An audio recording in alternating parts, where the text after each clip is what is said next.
Mayor Allen. Okay, good evening, councillors. Good evening, public. Can I have a motion to call the meeting to order, please? Deputy Mayor Coughlin. Councillor Ritchie, that the regular meeting of the Council of Township of Springwater, June 3rd, 2020, come to order at 6:30 p.m. All those in favor? Carried. Thank you. Due to COVID-19, Council is taking the necessary steps to limit in-person meetings. As such, some members of Council will be participating in the meeting electronically. Four councillors are doing that, and 3 councillors are here at the Administration Centre, which is closed to the public, and we are making sure that we physical distance. There are as well 4 staff members here. Residents are provided with the following options to watch or listen to the council meetings. You can watch the meeting on the township website, www.springwater.ca. You can listen to the meeting live from the telephone or cellular device by calling 647-558-0588 and using the ID 811-8192-1192 and the pound sign at the end. This option is available for the duration of the meeting. For those who are unable to watch the live stream, you can review the meeting at your convenience by watching the video on the township's YouTube channel. I'll start by asking if there are any conflicts or disclosures of pecuniary interest. Okay. There are no deputations or presentations. Clerk Ainsworth, are there any questions that have been presented for question period? No questions have been submitted. Okay, so we move on to 5.1 in the agenda. Can I have a mover and a seconder to bring the adoption of minutes of council forward, please? Councillor Cabral and Councillor Maude Chapman. Any questions or comments with respect to the minutes? Okay, this is, the motion is that the minutes of council listed herein be approved as presented. The minutes of the special meeting, May 20, 2020, and the minutes of the regular meeting, May 20, 2020. All those in favor? That is carried. There is no correspondence on information items, so we move to item 7, and 7.1 is the cannabis production zoning review and study. And I'll start with turning it over to Director Spagnell to give us an overview of the report, please. Thank you, Mayor Allen. The purpose of the report is to seek direction from council regarding an issue that's been surfacing, or I guess that's been occurring for quite some time with respect to the legalization of cannabis and the need for further direction to guide zoning provisions and provisions regarding the regulation of cannabis. Over the past couple of years since the legalization of cannabis has occurred, the township chose to opt into allowing for bricks and mortar commercial sale of cannabis products.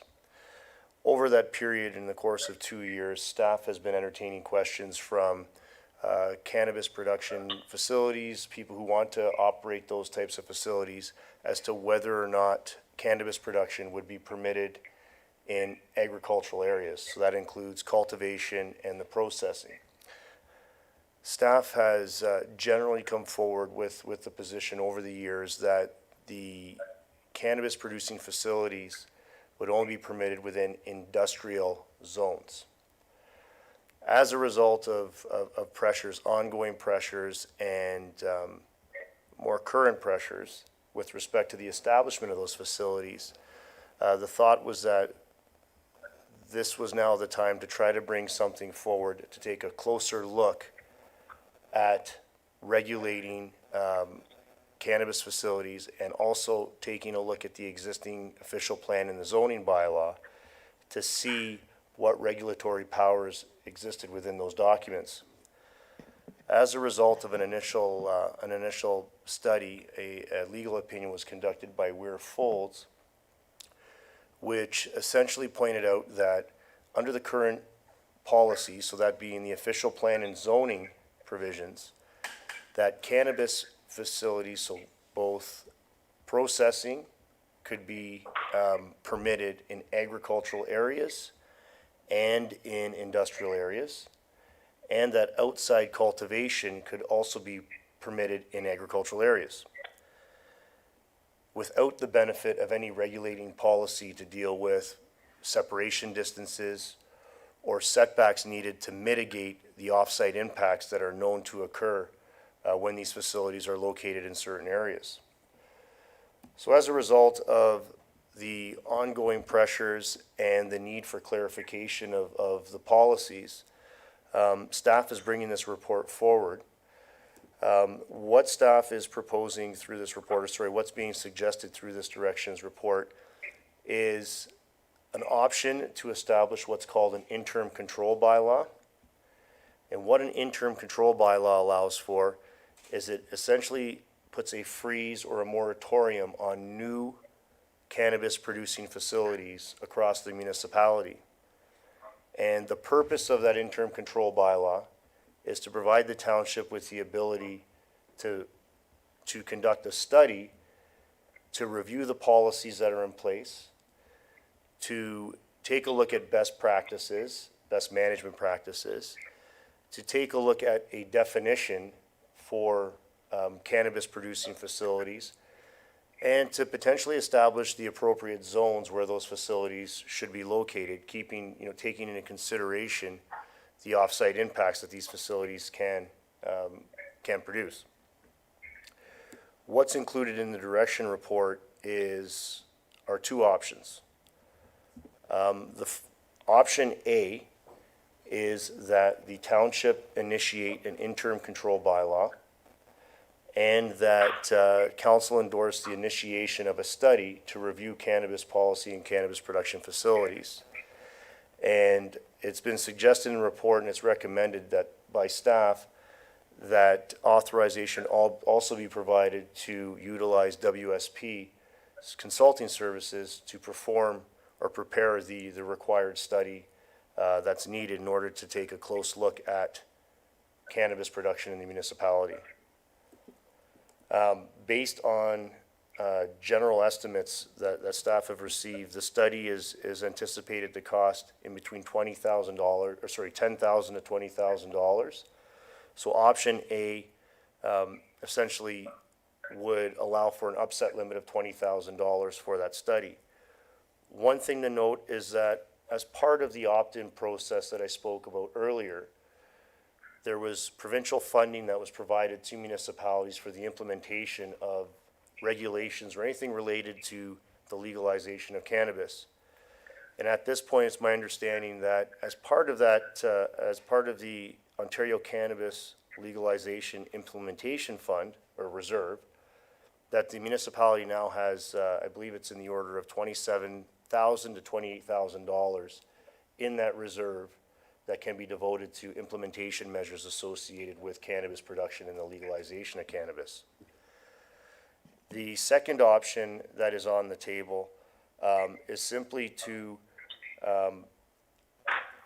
it's essentially a status quo option where the township would rely on the existing policies, so the existing official plan, the existing zoning provisions. New cannabis production facilities could be located in agricultural areas, and that includes processing and cultivation, without any regulatory measures, and that essentially that the item for consideration be deferred until after the official plan process is complete, and at that point a study would have to be undertaken to take a look at those regulations. From staff's perspective, this is something that is required because similar to other agricultural uses such as manure storage, there are minimum distance separation distances that can be established. There are also different considerations that would need to be looked at for sensitive receptors. So from my perspective, option A would be the preferred approach, just on the basis that without having any regulatory measures to mitigate off-site impacts, that it's my opinion that those need to be looked at and reviewed in closer detail. I'm available to answer any questions as council. Thank you, Director. Before we start discussion, can I get a mover and seconder to get this on the table, please? Deputy Mayor Coughlin, Councillor Ritchie. Just for a little bit more information before we open up for discussion, I've done a bit of research in this particular topic. It's quite current in the county and in the province, and I believe the cannabis matter is of great concern to our whole township. As I said, I recently have spoken with mayors, deputy mayors, and representatives from Oro-Medonte, Clearview, New Tecumseh, Bradford, West Gwillimbury, Caledon, Norfolk, and Brant counties, the Ontario Farmers Association, and our Simcoe County associates. All of them recommend we establish an interim control bylaw immediately and then complete a thorough study, including public input, of all aspects of the industry, and then convert the results into the proper permanent bylaw within 1 year and be prepared to have good enforcement measures in place. They highly recommend not waiting for the official plan review process and risk having a development start and then play catch-up with registrations, as Oro-Medonte is now experiencing. It is Health Canada's responsibility to license the commercial production, import, export, and sale of cannabis for both the medical and recreational markets. Health Canada lost a legal action in 2016 in British Columbia, and this changed the cannabis regulatory framework and required new regulations to be developed in a short time frame for marijuana production. From this arose the creation of the Access to Cannabis for Medical Purpose regulations called the ACMPR. And this involves two streams of production, Part 1 production and Part 2 production.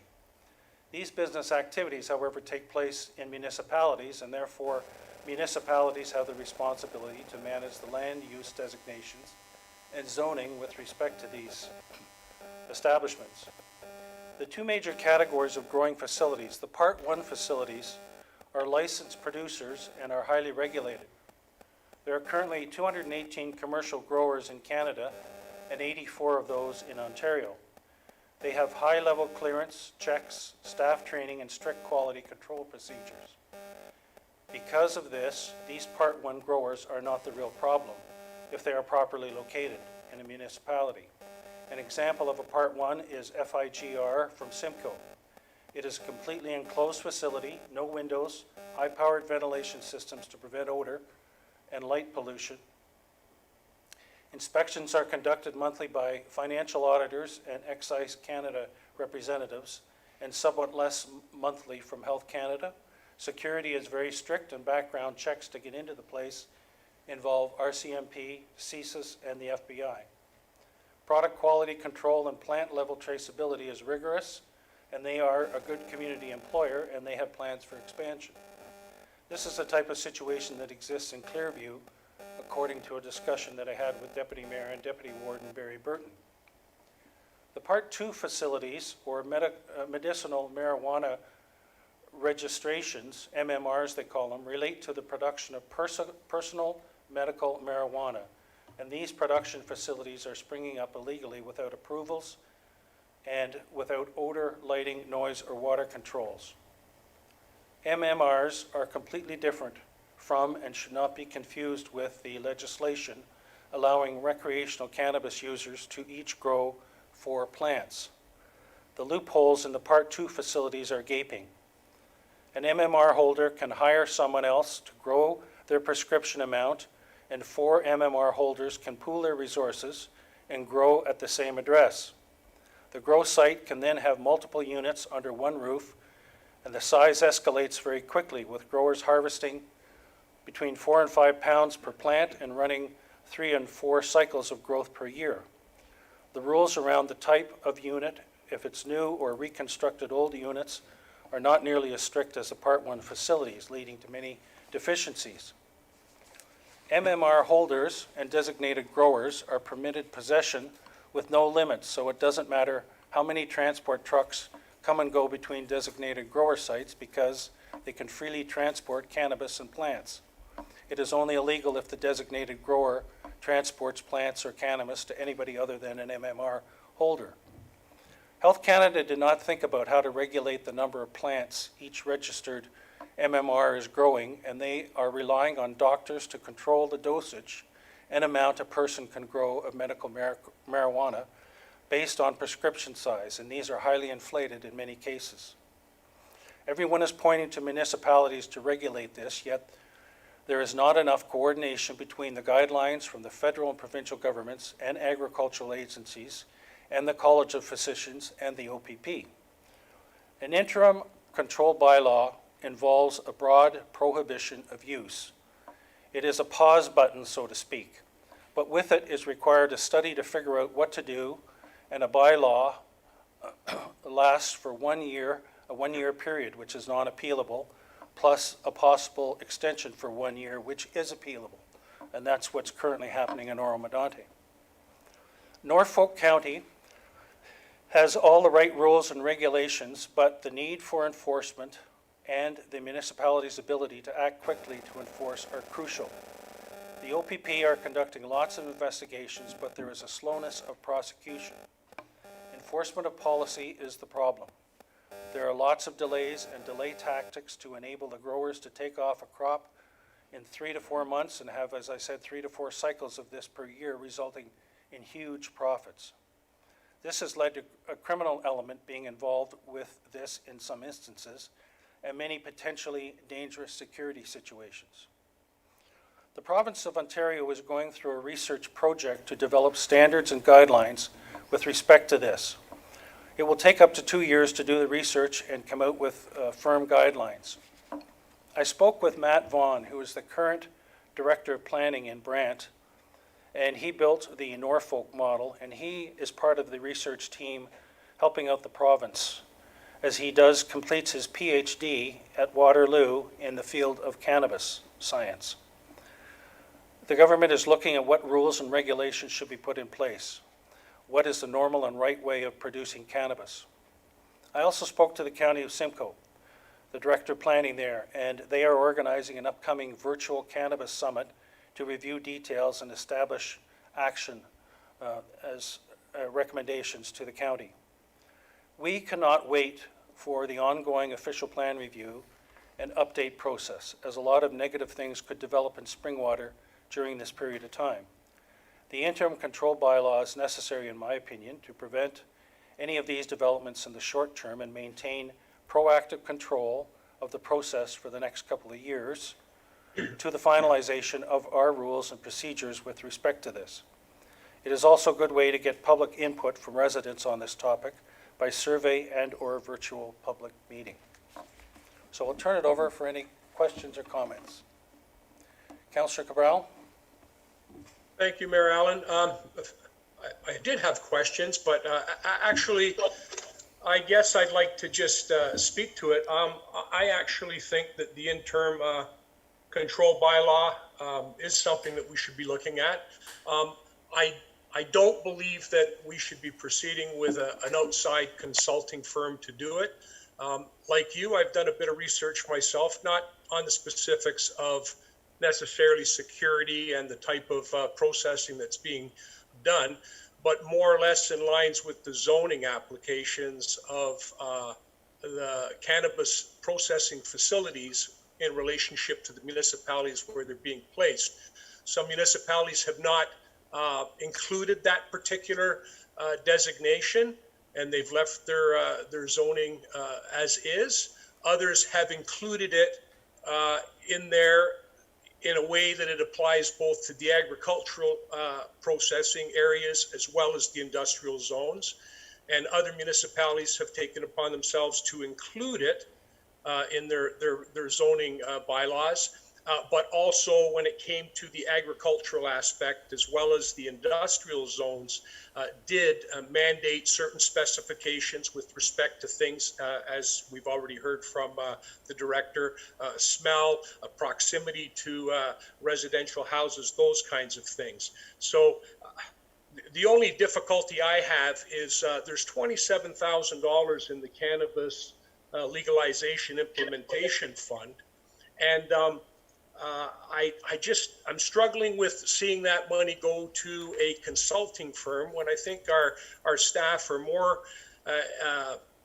just as qualified and adept at looking at what maybe other municipalities have done as far as the restrictions on where these processing facilities are in relationship to some of the byproducts that they produce, such as odor, and their proximity to residential areas and whatnot.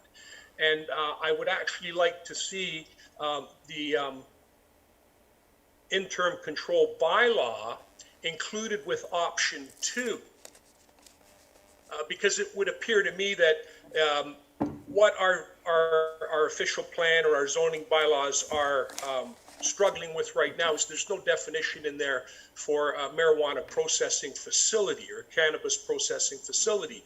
So it's kind of like open, as the director said, to both the agricultural areas as well as our industrial zones. So I agree that the interim bylaw is a great idea, but I don't really see the need for going to an outside agency for consultation in order to decide what our key conditions are going to be if they are permitted in the agricultural zone.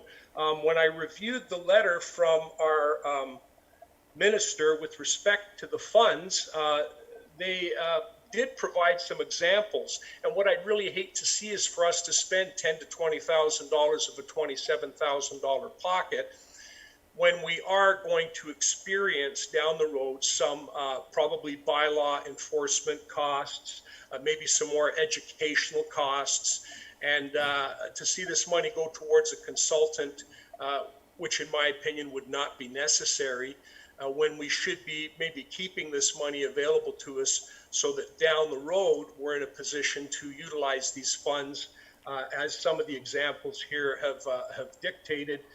Increased enforcement, police, public health, bylaw enforcement, court administration, litigation, and that's where these monies were supposed to be put. In addition to that, once we have a retail outlet, which as we know, we opted in on that, it just hasn't happened yet. But at some point when the provincial government does make it more widely available for people to get licenses, I think it will only be a matter of time before we do have a retail outlet. And I think along with that retail outlet is going to be some considerations as far as in bylaw enforcement and again, education and promotion and that kind of thing. So the interim bylaw is good, but I would like to see it done in conjunction with option 2 and that staff be directed to actually look at what conditions could be put in place so that when the processing facility is designated, cannabis processing facility is designated into our zoning bylaws, that whatever conditions they see fit or that they see are relevant can be put in place. I just don't see the need for an outside consulting agency to do this at the cost of $10,000 to $20,000. Okay, thank you. I'll turn it to Director Spagnell to comment, please. Thank you, Mayor Allen. Through you to Councillor Cabral. Just a couple of points. The first point is that in order to be able to legally establish an interim control bylaw, the initiation of a study needs to be authorized by council. So that's the first step that has to go into the process. The second thing is I have had discussions with WSP about potential costs, and they're coming in at around $11,000 to $13,000 for their work plan for the study. That would include an initial council meeting to go and set the stage as to what's being considered through other municipalities through their experience. I've been informed that would be include a review of the existing legislation revolving around cannabis, and that's not just taking a look at the impacts of this municipality, but based on their experience in working in other municipalities, which includes best practice, which in turn would form out into a recommendation or a draft report, and then that would also include an extra council meeting to present the findings of the recommendation report and the implementation. The one thing that we need to be mindful of is the fact that we've got 1 year from the time that the interim control bylaw is established to complete a report where it's not appealable. And from staff's perspective, the reason why we put forward the concept of bringing in a consultant is because, first of all, WSP is a consultant that knows the municipality through their work on the community improvement plan. They have been doing considerable work on the official plan amendment process. And they do have a great amount of experience in dealing with cannabis across the question of cannabis policy, zoning provisions across the province. And with the staff resources we have available, I am not sure that we'll be able to, I don't think that we'll be able to get the study completed in a time frame that we would be dealing with within 1 year. And it would be my expectation that timing is important because we want to get to a point where we can start moving towards implementation, zoning bylaw amendments and things of that nature to establish the regulations. So the benefits of going with WSP is their expertise, is the fact that they can do it a lot quicker than staff can, and that they can get the report done within that 1 year, well within that 1 year time frame within the moratorium, which would allow the municipality to move closer into the implementation stages and go through the zoning bylaw amendment process. So that's the reason why staff is suggesting going with WSP. It's not like it's an outside consultant that is not familiar with the municipality. They have done considerable work here. But it is important that prior to the interim control bylaw, that council authorize the initiation of a study. Okay. Because that has to be the end result of the establishment of that. Follow up, please, Mayor Allen. Is there any, I just want to see if anybody else has a comment first, then I'll come back to you. Councillor Hannah? Well, thank you, Mayor. Before I heard the discussion and the good points that you made and Councillor Cabell, I was believing option 2 would be the one. And now that Councillor Cabell has come up with the idea of adding the interim bylaw, it even makes more sense to me that option 2 would be the way to go. And based on your comments, would you agree with that or not? Would I agree with that, Councillor Hannah?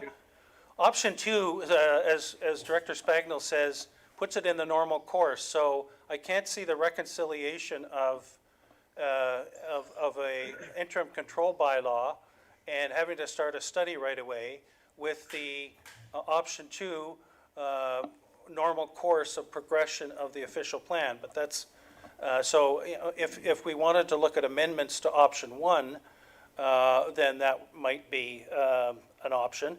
But I can't see the reconciliation of proceeding with an interim control bylaw with option 2. Director Spagnell, do you have any? Yeah, go ahead. Oh, sorry, I thought you were done. It's hard to be part of the meeting when you're this far away, but having said all that, by going with option 2, I think the advantage is saving the money that we could have to use for future when we need it. Director Spagnell? Thank you, Mayor Allen. Through to Councillor Hannah. My understanding is as well is that there is additional funds that the province has committed to providing is for the implementation and for implementation to municipalities as a result of the cannabis legislation. So as far as the existing reserve that's there, that was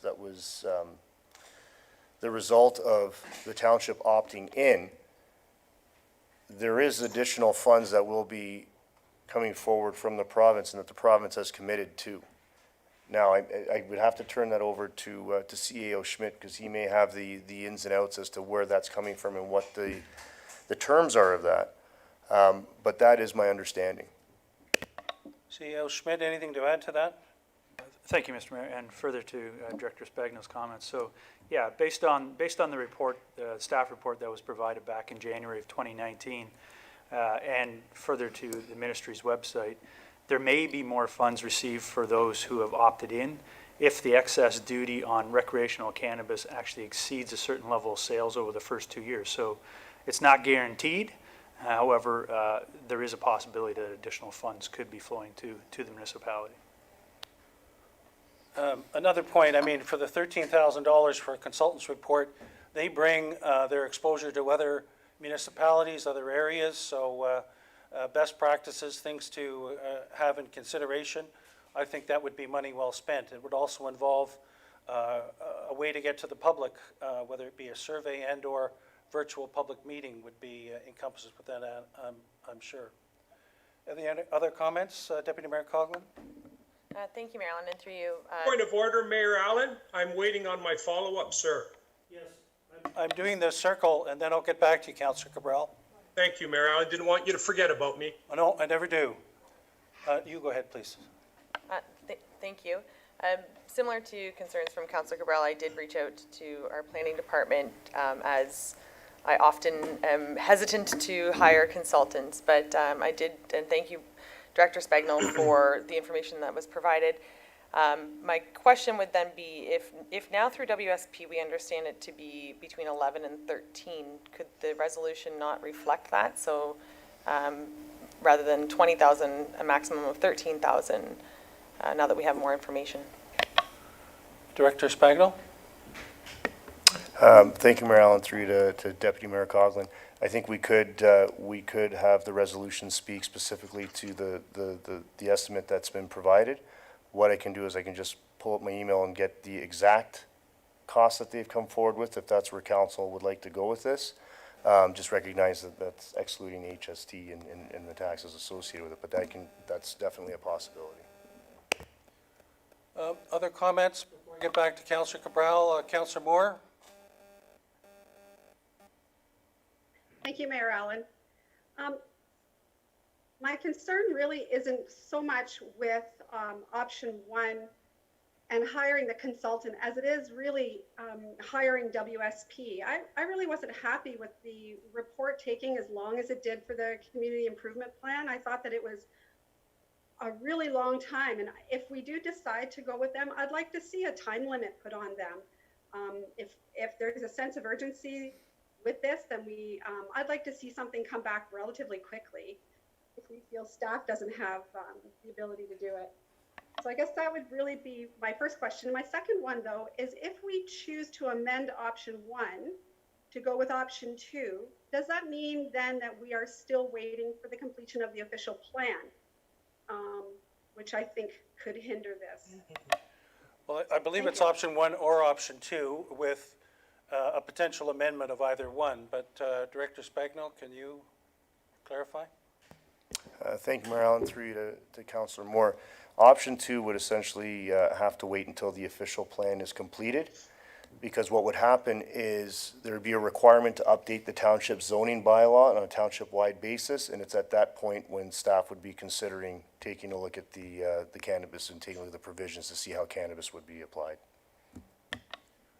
Councillor Ma, you had your hand up. Thank you, Mayor Allen. I've read both of these options over and over, and I like option one just because it has better guidelines and regulation than option two.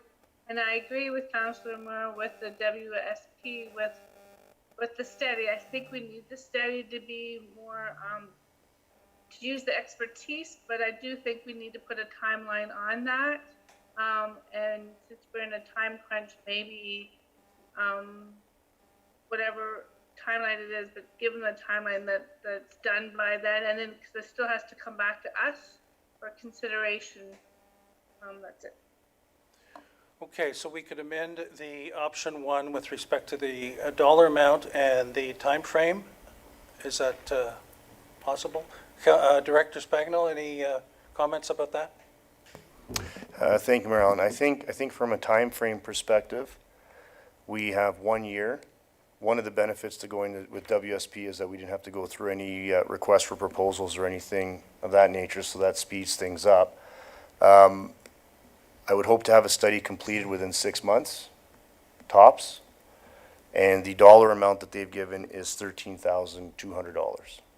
So we could add both of those, reference to those As a time frame, yes, as a guide. Now, the option one. now, and I think just to be clear, this isn't to deal with the implementation Yes. of the recommendations of the study. This is to simply prepare the study, bring council into the loop to start off the process, and then bring it back to council for recommendation or for endorsement at a later date. At that point, once we have recommendations in place, then it would be up to the township and staff to carry forward with implementing the findings of those recommendations through zoning bylaw amendments and things like that.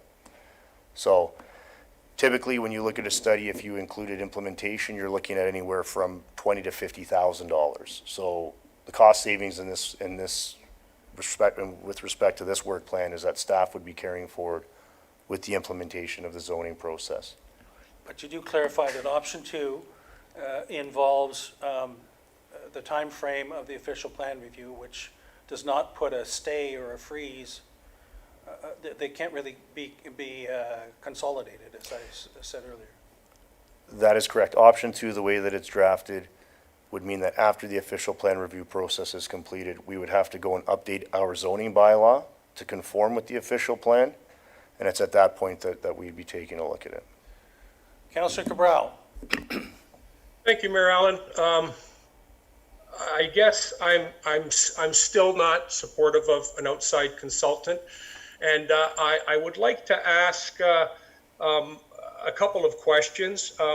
Firstly, a lot of other municipalities have gone through this entire process, and from what I've read in the report, what we're really looking for is the types of things that should be in place with respect to cannabis processing facilities, where they're going to be permitted, and what conditions should be put in place on them. So if they're going to be permitted in our agricultural zones, what conditions will be put on them?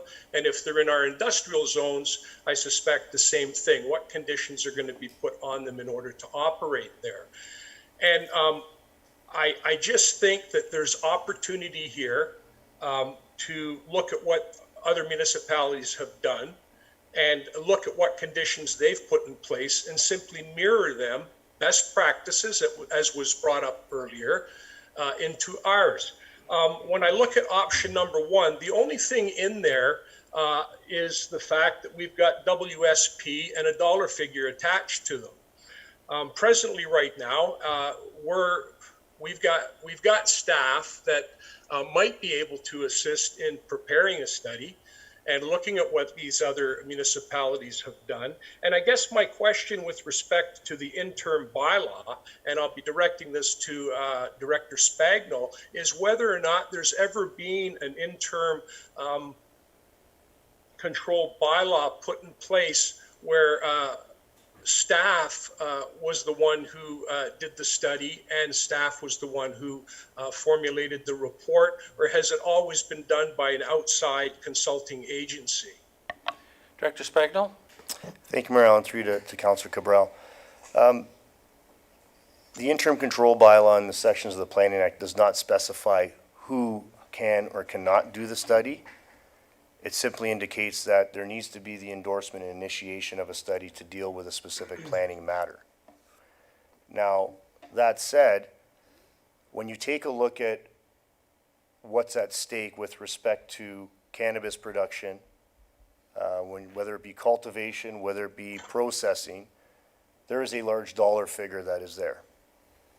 And I suspect that what will happen is that it will turn into a contentious issue when we get to the point of dealing with a zoning bylaw and with the implementation of that bylaw. From my standpoint, it's more prudent to go with a consulting firm to have a study completed where they can devote their time specifically to that study to ensure that the study is completed with the utmost care to ensure that all the I's are dotted and the T's are crossed in the event that any of those recommendations are challenged when we get to the zoning stage through any LPAT appeals. And that's one of the benefits of going with those consulting firms, because they have the benefit of best practices and dealing with appeals or dealing with any contentious issues as it relates to the establishment of what would be considered to be potentially reasonable guidelines as it relates to the municipality. So it doesn't say that it needs to be conducted by a consultant. It can be a study, but based on the fact that this could turn into a contentious issue, I'm more comfortable going with a consultant to carry forward with the work. Other comments? Yes, you didn't really answer my question, Director Spagnol. My question was fairly direct. I asked if staff had ever implemented an interim control bylaw on their own with staff resources doing the study and the report, or has an outside consultant always been utilized to do this? Because based on what you've said, it sounds to me like only a consultant can cross the T's and dot the I's, and I find that hard to believe. I think we have very professional people on staff that are more than capable of performing this task. So I just want to know, is it always been an outside consulting firm that has in fact been hired when we've looked at putting in place an interim control bylaw? Director Spagnol? Thank you, Mayor Allen, and through you to Councillor Cabral. Thank you for the clarification. I apologize. The only interim control bylaw since I've been here that has been enacted was related to surplus farm dwelling severances for dealing with consents. And in that one instance with respect to this municipality, a consultant was hired to carry forward with the work and to do the study and to do the review. As part of that, that was also part of an official plan review, but the specific moratorium was placed on surplus farm dwelling severances. To clarify, staff can do it. It doesn't need to be a consultant, but in this municipality, I've only seen one interim control bylaw and a consultant was hired. Other councillors, comments? Councillor Moore? Thank you, Mayor Allen. Just a comment, really. So regardless if it's staff or if it's WSP that come forward with a report, council still has to take that information and then vote. Is that correct on the implementation? That's correct. Okay, and so second to that, I'd just like to go back to Director Spagnol if I could and ask, why do you feel that this might be a contentious issue? I'm not sure what I'm missing that makes me feel that's coming in the future. Director Spagnol? Thank you, Mayor Allen, through to Councillor Moore. I think it's going to be a contentious issue because you've got various positions on a couple of things that might not even be related to land use. First, you've got issues out there as to whether or not cannabis should even be legalized or grown anywhere from the perspective of just the general community. Then you've got the interests of the producers of the facilities who have a very significant stake in this game from a dollar perspective and a pecuniary perspective. And when that happens, you tend to have conflict and you tend to have people disagree on what's appropriate and what's not appropriate. So I think the stakes that are at play here when you're talking about regulation and putting potential restrictions on things definitely has the potential to create some conflict and be contentious. Okay. So we have Councillor Cabral. Oh, the one, Director Spagnol wants to make a further point, please, and then I'll come to you. Sure. Thank you, Mayor Allen. And I think one point to add is that if you just take a look at the Oro example, their zoning bylaw, it's my understanding, is under appeal for where they're looking to implement some regulation regarding cannabis. So that's a prime example right next door as to the likelihood of an appeal. I think, as I was saying in the preamble, there's a lot of money behind this, and there are a lot of different parties, and they want to have a means to their end as easily as possible, and they're ready to invest some money. So we have to be proactive and be prepared very thoroughly to deal with this, I believe. Councillor Cabral? Thank you, Mayor Allen. Actually, I don't know who to direct this to, but I did have one question here I forgot to ask, and that was with respect to the County of Simcoe's position on cultivation processing as far as their official plan is concerned. Do we have any information on that? Well, as I said, I spoke to Director Parks at County of Simcoe, and they're organizing this upcoming virtual cannabis summit, but I believe this was talked about with planners to some extent. So Director Spagno, do you have anything further? You were part of that call, I believe. Thank you, Mayor Allen. Through you to Councillor Cabral. The county's policies are fairly broad in the sense that if you take a look at agricultural uses and the definitions of agricultural uses, it's very tough to differentiate between what's being produced and what's not, and take those out of and basically remove those as an agricultural use. So for example, if you look at hemp is it's a similar product, but it's not, and it could be considered as an agricultural use. So the policies are broad in the sense that agricultural uses are the production of crops. And it may give examples of what those crops can be, but it's not an all-inclusive or exhaustive list which says that it can only be those types of crops. So for example, barley. You know, there's various crops out there that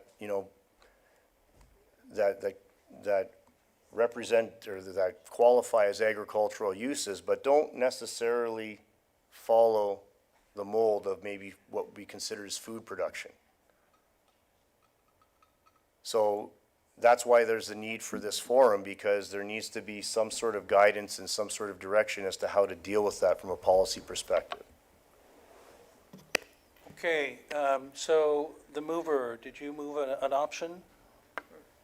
Yes, Deputy Mayor. I would move option one, but I definitely would like to see it, whether it's a friendly amendment, to include the lowered total and the deadline, if that's friendly or if it requires Yes, an it is, official. and I think the clerk has worked up a bit of wording with respect to that. Then if that's included, I would like to move option one, please. And the secondary was Councillor Ritchie? Yeah. Mayor Allen, please. for the amendment, because there are a couple of things changing, it would require an official amendment, but it could be moved by Deputy Mayor Coughlin. And I have drafted an amendment based on the conversation, that the motion now before council be amended as follows. Replace the amount of 20,000 with 13,200, exclusive of HST, and add to the fourth paragraph the words "with the study to be completed within 6 months." Councillor Cabral? Thanks, Mayor Allen. Just a question, actually, Mayor Allen, to yourself and possibly another comment. This form that we're referring to at the county level, is there a date for this form in mind already? No, I asked that specifically of Director Parks, and he said that with their challenges of COVID and staffing, that they had not yet set a date. I made sure to ask him to keep me apprised of the progress, and that we obviously would like to be involved, participating, so that's... It's just, that's a bit of a shame, because that's the type of get-together, I think, that might have helped us to deal with this more specifically, and we might have been able to defer it. But seeing as there's no date, I guess we're going to have to proceed at this particular meeting then, right? Okay, so you go ahead and read the whole motion then, please. So Mayor Allen, first council would have to vote on the amendment specifically. Okay, everybody clear on the amendment? No. Can you pull the mic down closer to you if you would, please? That the motion now before council be amended as follows. Replace the amount of 20,000 with 13,200 exclusive of HST, and add to the fourth paragraph the words "with the study to be completed within 6 months." Okay, all those in favor of that amendment? I believe we have a seconder. Councillor Ritchie. All those in favor? Opposed? That is carried. Okay, the main motion then, please.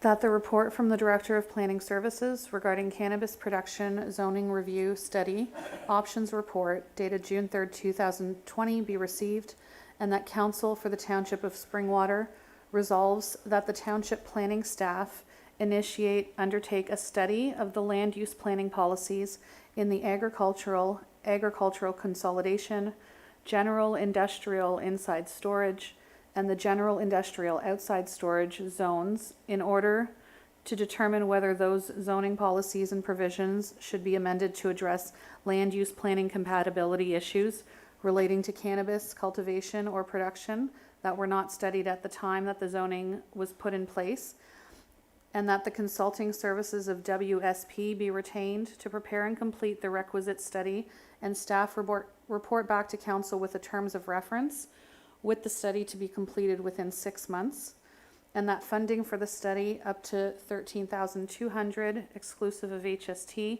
be approved from the Ontario Cannabis Legalization Implementation Fund Reserve, and that council approve an interim control bylaw pursuant to Section 38 of the Planning Act for a period of 1 year with possibility of extension, temporarily prohibiting all development and crop production pertaining to cannabis production facilities. Thank you. And clerk, I would request a recorded vote on this, please.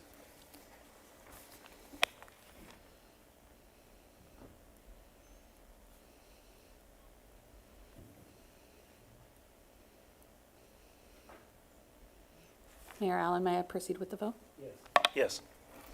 When I call your name, please state yes or no.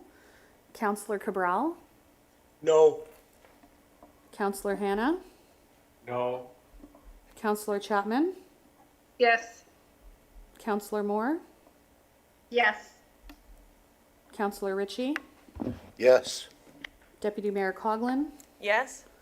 Mayor Allen. Yes. That motion is carried. Thank you.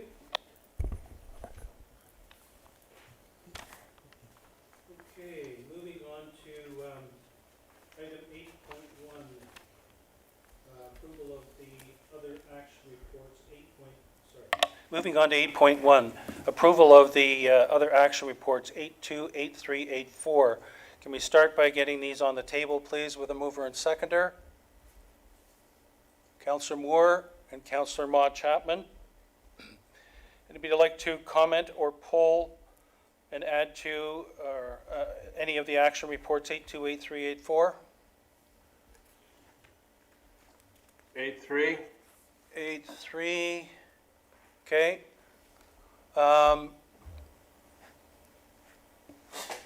Okay, go ahead, Councillor Hannah on 8.3. Thank you. The 8.3 gives options on what radar signs we would purchase.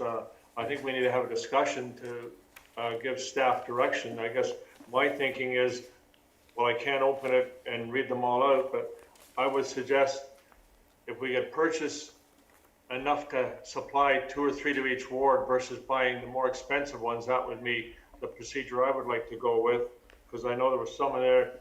There was one, I think, around $1,200 that sounded like it had all the bells and whistles that we would want. Rather than buying the more expensive ones, I would suggest we buy a larger quantity. Okay, Director Coleman. Okay, we'll pull that 8.3. So let's move forward with the action reports item 8.2, 8.3, and 8.4. 8.2 being the authority to waive penalties and interest for property taxes and water wastewater, and 8.4 being the execution of the agreement with the Ministry of Transport for signal updates on Highway 93 Hillsdale, with the exception of 8.3 to be dealt with separately. Mayor Allen, I believe Councillor Ritchie wanted to have a question or an item pulled. Well, I was wanting to speak to 8.2 for a second. Oh, 8.2, okay. Councillor Ritchie, go ahead, 8.2. Mayor Allen, through to our CAO, in regards to, there were some options there, so are we going to go back and pick out what options we want to go with? CAO Schmidt. You gave us some options there to Director choose, Corbill. so that's one question. Anyways. We'll go ahead and ask the other one. I support doing something, I think there was the one option there that, that staff was recommending that I supported as well too. It was the kind of the cheaper of the two, but having said that, like, you know, listening to the news on, they talk about the federal government and the gas tax, and question is, are we gonna be getting gas tax? How much? Is there anything coming from the government to help facilitate us as a municipality to absorb some of these costs and losses to, you know, it all rolls down the hill to the taxpayer. So, like, is there anything coming down the pipe, I guess is what I'm asking, from the province or from the governments above us to help us in absorbing these in order we can help the taxpayer? I guess that's probably the easiest. Like last year, we got a big bundle, and this year, it'd be nice to see the same thing or even more again, in order so we can accommodate some people out there that are hurting, and we know they are. And I don't know if you can answer that. Okay, before we do, we'll pull 8.2 and 8.3. So, thank you. So we'll deal with the motion 8.4, that the action report 8.4 be received, and that the recommendations contained therein be approved as presented. All those in favor? That is carried. All right, so we're dealing with 8.2, CAO Schmidt and Director Corbeil. I believe she's on the line as well, but I'll start with you, CAO Schmidt. We need a mover and a seconder to get this on the floor. Councillor Cabral and Councillor Moore. Go ahead, CAO Schmidt, please. Thank you, Mr. Mayor, and through you to Councillor Ritchie. So it's my understanding that through the discussions and through some of the updates from the province and the feds this week, the gas tax is simply monies that were owed to municipalities anyways. They're just talking about fast-tracking the timing of payment. And so we are looking at, I believe, I don't know, have the exact number, but I believe it's approximately 580,000, give or take, is our share, I believe. And the stand to be corrected, the Director of Finance may know that for sure what the number is, but I believe it's in around that amount. They also did indicate, or the Prime Minister indicated, that there's ongoing discussions with provinces, and they're trying to collaborate on providing municipalities with funding. But at this stage, you know, AMO and FCM have put forward some thoughts, I guess, or some comments for the province and for the feds to consider, but nothing at this stage that I'm aware of has been committed to help municipalities, unfortunately. So hopefully there's going to be some money, but nothing certain at this time, or at least nothing prescribed at this time. In addition to the report, I'll just state that I believe staff are recommending option 1. It does provide some relief for taxpayers, but again, I think the idea is that, you know, we understand that people are struggling. However, it is still a debt that's owed. It is property taxes they are owing. So for those individuals that are able to, we would appreciate, obviously, having those funds, and we obviously have an operation to run as well, and make sure that we have funds, cash flow. And for those individuals that aren't maybe as fortunate, you know, we're saying you still have to pay, but, you know, the timing of your payment could be delayed, and you're not going to penalize further for delaying that payment. So. And before I go back to Councillor Ritchie, option 1 is a continuation of what we have been doing. Is that correct? I believe that's correct. Yes. Councillor Ritchie? Thank you, Mayor Allen. If you can go to page 3 of 4, there's the options 1, 2, and 3.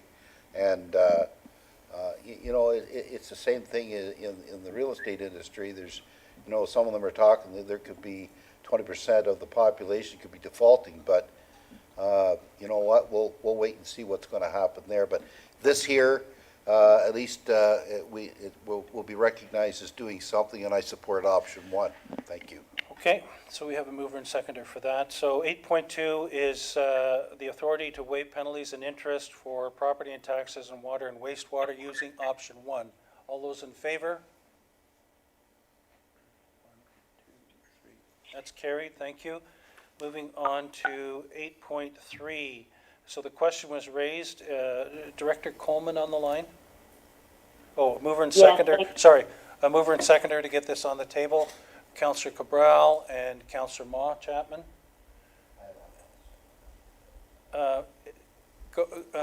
Okay, Councillor Ritchie. I just wanted to speak to this. I think Councillor Cabral brought this up last year around budget time. And I think this is a great idea. You're starting to see them very, very common. You go into the beach, you know you better slow down because they're parked there in the trees. And but the thing is I'd like to try and pick a middle of the road, or whoever Public Works does some, you know, what works and what doesn't work. Yeah, you can get the cheap ones, but you know, you're replacing them a month later. So it all boils down to quality as far as that goes. I think it's a great idea. You can put that up, and it's right there. It's flashing, and there's some areas I think in all the municipality and in the whole township. I could think of a few areas, but I'm sure Director Coleman would know which ones to put them in. And I support this. Whatever they think that they should go with, I'll leave it at that. But I think this is a great idea. Thank you. Is Director Coleman on the line? I am, Mayor Allen. Well, welcome, and provide us with your expertise, please. Thank you. Yes, to answer Councillor Hanna's question, we certainly aren't in the market for the $7,500 one. We have one of those which we deploy throughout the township, as everybody's seen.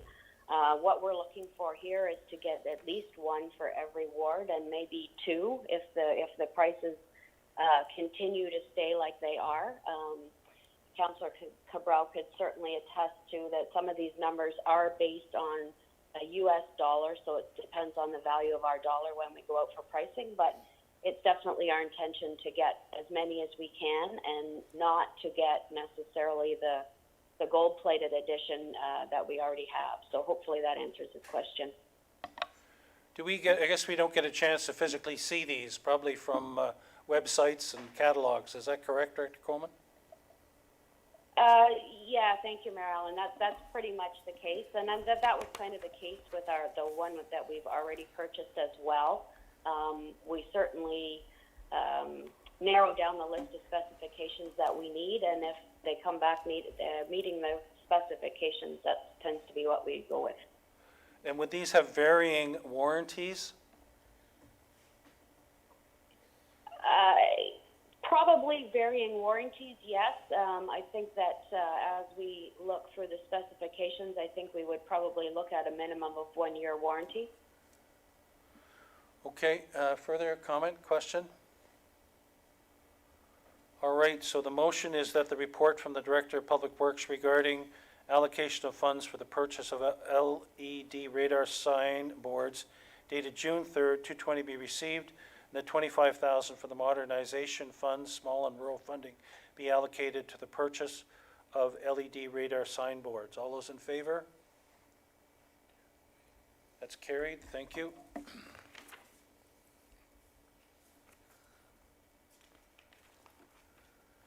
Next, we have information reports. Can I have a mover and second to get those on the table, please? Deputy Mayor Coughlin, Councillor Moore. And there are 4 reports: the Provincial Police Detachment Boards, the new bylaw enforcement vehicle, the vehicle travel kilometer rate, and the mixed subdivision status. Anybody like any of those pulled or discussed?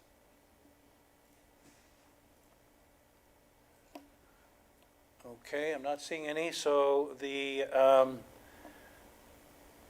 motion is that the report items listed herein be received as information. The Provincial Police Detachment Boards, the new bylaw enforcement vehicle, the vehicle travel kilometer rate, and the mixed subdivision status. All those in favor? Opposed? Carried. Next, we have item 10, verbal reports. County updates. Deputy Mayor Coughlin. Yes, thank you, Mayor Allen. Recently, at our last meeting of council, county supported an MZO request for a mixed-use development in Oromadonte. We also were provided with a report on timber sales, which held a record year for both sales and tree planting. Also, the county has now opened 7 landfills and transfer stations, which are operating across the county, and the days and operation hours vary. Okay, thank you. And next we have municipal updates. Are there any municipal updates? Councillor Cabral? Yeah, sorry, Mayor Allen, this is actually a question for, regarding the county report. With respect to the landfills, I know initially the ones that were open were strictly for essential visits to the landfill. Has it become a little bit more lax now where people can just take, their trash there and things that they have that they want to dispose of? Or are they still fairly strict on what's coming in and why they're coming in? Deputy Mayor Coughlin? Thank you, Mayor Allen. And to my understanding, it is still encouraging people to only make essential trips. But I do know that CAO Schmidt has been in discussion on this, so I'll just ask him to make comment. Thank you. CAO Schmidt? Thank you, Mr. Mayor, and through you to Councillor Cabral. So yes, Councillor Cabral, I think the last time we talked, there was mention that they would be opening more landfill sites, and funny enough, or strange enough, maybe not funny, strange enough, yesterday at our CAO update for Simcoe County, there was mention from the CAO at the county that they're experiencing significant volumes of individuals at the landfills. I stand to be corrected, but I believe he said that in some cases there's like 1,000 people visiting per day. And so to, I guess, the Deputy Mayor's comment and your question, I believe they're still trying to encourage people only to go if it's essential, but they are definitely experiencing significant volumes of both trash, I guess, if you will, and individuals attending those sites. So I'll leave it at that for now. Thank you. Municipal update? Yes, Councillor Hanna? Thank you. It's no secret that I made a commitment to support those residents who were opposed to the development plan for the Midhurst. This development has now met all approvals and it's time to move on. I acknowledge that as a member of council, I have a responsibility to uphold and support the decisions approved by Springwater Council and other authorized decision makers, including the County of Simcoe, the Government of Ontario, and the Ontario Municipal Board, now the Local Planning Appeals Tribunal, in connection with the planning and development matters for the Midhurst Secondary Plan. I acknowledge that the position I have taken against the development in Midhurst has been based on misinformation that I believe to be accurate. To the best of my knowledge, the developer in Midhurst, including the first phase known as the mixed subdivision, has been cleared to proceed by the relevant authorities and has met all necessary environmental requirements. To the best of my knowledge, the developer group has been working in good faith with the township and all review authorities to complete the Class EA make engineering design submission satisfying conditions of draft plan approvals, advancing the development. I believe the developer is now in a stage where the subdivision agreement can be approved and the developer can commence earthworks. Negotiations have been taking place with township staff to ensure that the subdivision properly reflects the approvals that were granted and protects the interests of the township, our residents, and the environment. I would like to recognize the professional work of our staff, the engineering firm, and the township peer reviews for their commitment in protecting the township's interests throughout the process. Development will bring jobs, expanded tax base, much needed housing, and many benefits to our community. It's my understanding that the necessary requirements for the development to proceed are now in place. I endorse the development and look forward to a bright future for Midhurst. Thank you. I have a municipal matter. I received an email from Gregory Davidson. You remember him from Elmville District High School. And it said, "Dear Mayor Allen, I'm writing to you today to thank you for Springwater Swing's donation to the Elmville District High School Exchange Program. Support from our donors makes the program very accessible for our students, many who are from low-income families. Our intention was to send our thank you cards from Pond Inlet, Nunavut, signed by students from both Elmville and Nassavik high schools, and of course, to host you and council for the potluck dinner. Didn't happen, to say the least, exclamation mark. Happily, our students have been very good about the whole thing, exercising a great deal of patience. The future of the exchange program for the coming year is unclear. It could be the following year before we can get the go-ahead. Happily, 15 of the 16 students are either in grade 9 or 10, giving us more time with our group than otherwise would be. I believe that it is important to offer council a choice of return of the funds. Perhaps there is another organization with immediate pressing needs that you would like to support. Should this be the case, let me know and we will make the necessary arrangements. Alternatively, we could keep the funds for future exchange opportunities. Looking forward to hearing from you. So I put it forward for comment. I believe the amount of money that we were dealing with was $2,000. Councillor Cabral? Thank you, Mayor Allen. It's awfully nice of Greg to offer to return it. However, it doesn't appear that we're going to be doing a swing this year, and chances are if things move forward the way we hope they will, things will be normalized, that we might see Greg and his crew before council again in the fall for an excursion coming up next year. So I'd be of the mind to forego giving it back and having them hold on to it. Other comments? Okay, so Councillor Cabral's put that forward. I agree with that. Anybody opposed to that? Councillor? Point of order. Sorry, Mary Ellen, point of order. It's not a notice of motion, so I'm not sure that we can be voting on that this evening. Clerk Ainsworth? Yes, thank you. In keeping with proper procedure, it would have to be voted on at the next meeting with a proper notice of motion. So we can't just get an indication without a notice of motion? That should be in a resolution from council, and it would have to be a notice of motion in accordance with proper procedure.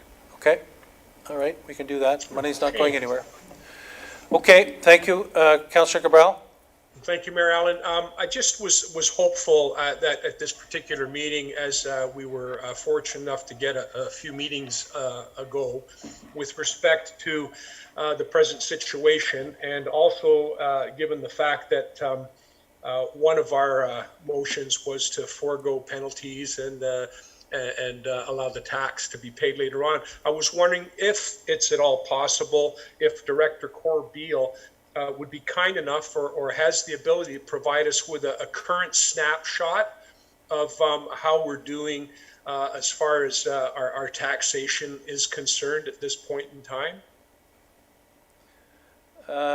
Director Corbeil, do you have anything that can give us an answer to that at this point?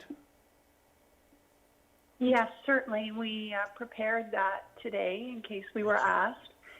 And through you, Mayor Allen, the taxes billed this year have increased, and to date, the receivables have increased about 5% over where they would have been for a similar billing in the prior years.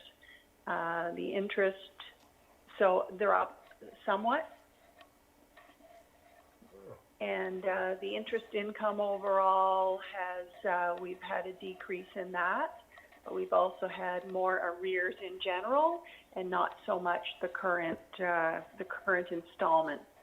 So it appears it may be hitting those in arrears traditionally rather than those currently. So yeah, slightly up 5%. Thank you. Okay. Councillor Maud Chapman? Thank you, Mayor Allen. I just want to have a shout out to the Parks and Rec Department, who are working really hard to cut our grass, all the grasses around the parks. They were looking a little vacant. So I just want to be a big shout to them because I know they're working really, really hard to get all the parks grass cut so we look normal again. Thank you. Thank you. And I would like to direct my congratulations to Fire Chief Kirk. He brought two brand spanking shiny trucks here tonight for us to view. So maybe you could get to a mic and just and give the people an overview of what we just received and finally add it to our fleet, please. Thank you, Mayor Allen. The two trucks here tonight, one was Tank 25, which is our new addition to the fleet. The other pumper was a 2016, fairly new item that we brought to show the difference between a commercial and a custom cab. Some of the features on the new tanker is it's also a pumper. So it has a 6,000 liter a minute pump on board and 6,000 liters of water. So there's a lot of water there, and it's a truck that can be used both as a tanker or if it's needed as a pumper. It's got those two features. So we're pretty proud of it, and I want to thank council for approving this in the 2019 budget. And I know it'll serve the fire department well, along with the public safety for the residents of Springwater. So thank you. Thank you. So I know that you had said to councillors and staff that arrangements could be made for them to come and observe this in a safe fashion, physically distancing. And maybe you could, if anybody is interested to come and see it and not at a fire, how would they go about doing that? Yes, Mayor, that's correct. Actually, I was talking with, emailing back and forth with Councillor Ma Chapman today, and she's going to visit the fire station on Friday. But I'm very open, as well as the deputy, to having the councillors come by and make sure we can get you through the truck and see what your hard work to allow us to purchase this vehicle can do and see what we've purchased. So thank you. Thank you, Chief. Next, we're on to Deputy Mayor Coughlin. Thank you, Marilyn. Just an announcement, I guess it's an update, but with the announcement of the cancellation of the Elmville Fall Fair with sadness, together with Matt Garwood and discussions amongst staff, we proposed a partnership in collaboration to promote some sort of online or virtual fall fair. And while the Floss Agricultural Society at this time is not ready to move to a virtual platform, I just wanted to acknowledge the enthusiasm and vision right away from our staff and the community. It was exciting, and hopefully together with our CRAs or other community partners, we're able to modify our annual traditions to still allow people to feel together at a time where we need to be apart. Thank you, and thank you for that initiative, Deputy Mayor. That's look forward to seeing that. Moving on to 10.3, COVID-19 updates. CAO Schmidt. Thank you, Mr. Mayor and members of council. So staff, we continue obviously to monitor this situation on a daily basis and continue to listen for updates from our PM and Premier and other local level public health officials. Yesterday, you'll may be aware that the province extended the declaration of the provincial emergency until June 30th. The provincial emergency orders, which are under Ontario Regulation 106-20 and are separate from the declaration of the provincial emergency and can only be extended for one 14-day period at a time. These orders are currently in place until June 9th, and these orders include the closure of schools, the closure of overnight summer camps, the closure of bars and restaurants except for takeout and delivery. Restrictions continue for social gatherings of no more than 5 people. Staff redeployment rules remain in place for long-term care homes in congregate settings like retirement homes and women's shelters, and outdoor playgrounds, play structures and equipment, outdoor fitness equipment, public swimming pools, and outdoor water facilities such as splash pads remain closed. With that said, all retail stores with a street entrance, seasonal businesses, as well as health and community service providers have been permitted to open or expand their services, provided their workplaces ensure physical distancing measures are in place to protect the public. Excuse me. It is important that community members know that each regulated health profession is waiting on guidance from the regulatory colleges on the safest way to open and provide care to their clients. So although they are permitted to open, some still may be closed until they receive the appropriate direction. The province has also permitted the reopening of some outdoor recreational amenities, including outdoor sports facilities and multi-use fields, off-leash dog areas and outdoor picnic sites, benches and shelters in parks and recreational areas. Certain seasonal services and activities such as golf courses, marinas, boat clubs, and public boat launches have been permitted to open. And as of May 31st, and I just got a tweet actually, drive-in movie theaters and batting cages were able to reopen. So the Sunset Berry Drive-In appears to be making plans to reopen. So, in addition, backcountry camping is available on Crown land and at Ontario Parks effective June 1st. So more closer to home, in Springwater, we have 9 confirmed cases of COVID now, of which 7 have recovered. 1 is self-isolating, and 1 unfortunately has passed. The township's reopening framework was shared with council and staff last week, and this framework is based on the province's reopening framework, and as such is subject to change.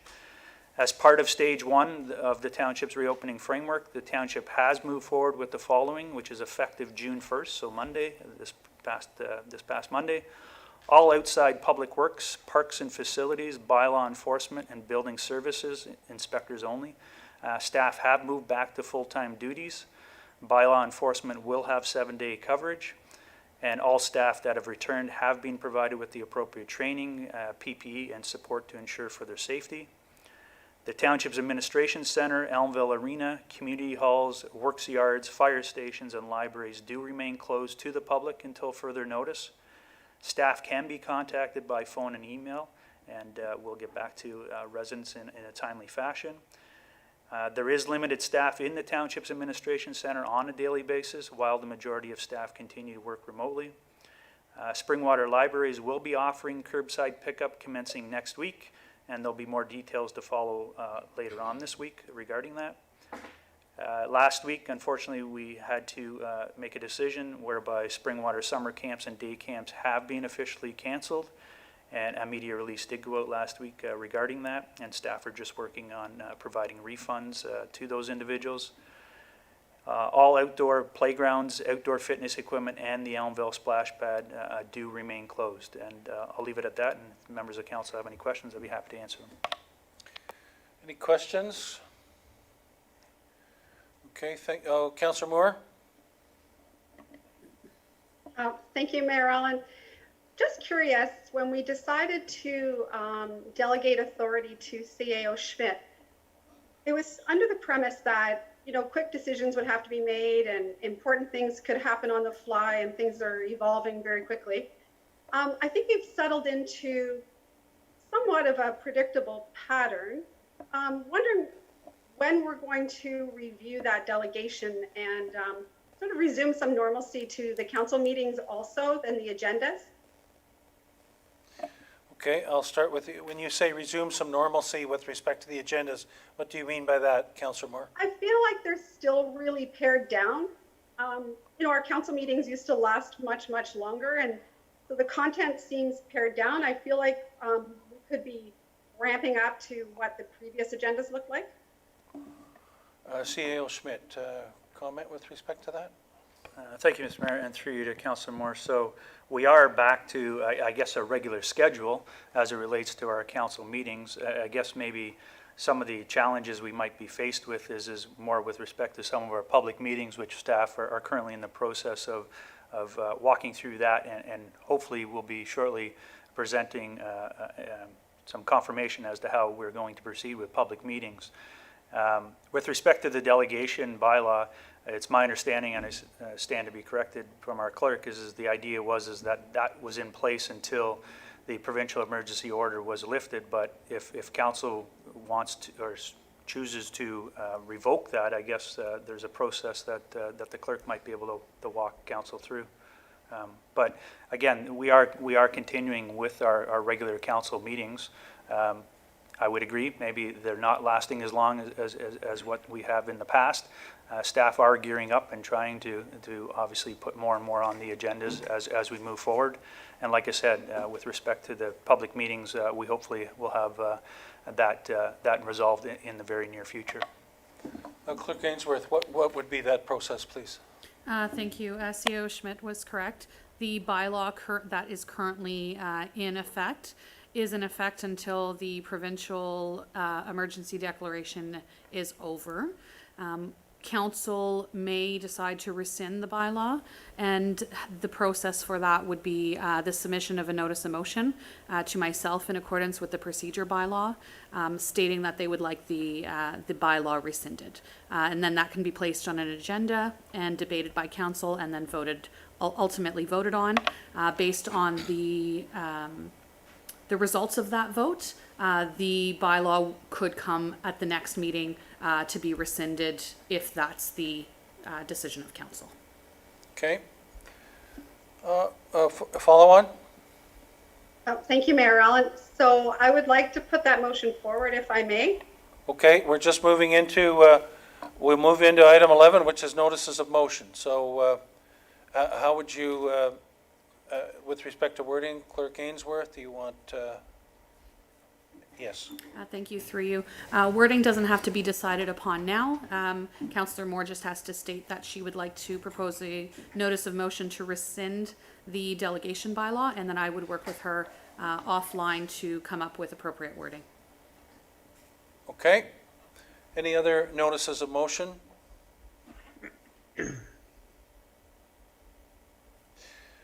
Moving on to items for future consideration. Any items for future consideration?